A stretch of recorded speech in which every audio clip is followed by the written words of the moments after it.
Welcome to Pindar Poetry. We hope you learned something new. You start by preparing the environment.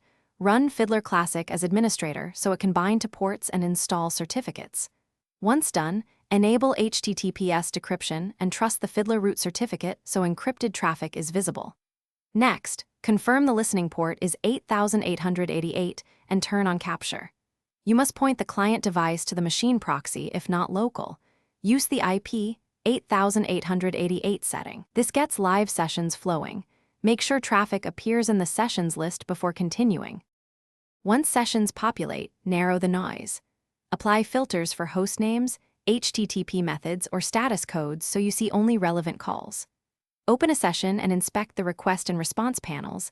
Check headers, raw, and the parsed JSON or HTML views to understand payloads and timing.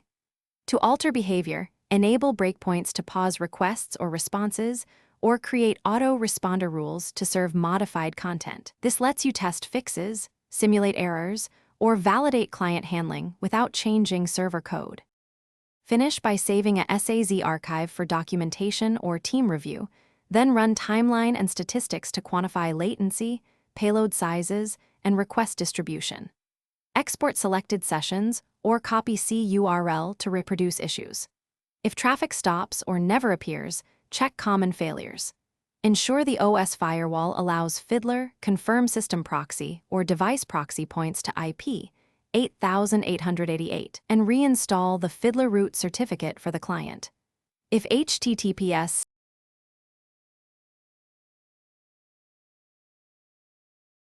Thanks for watching. Consider subscribing if we helped you.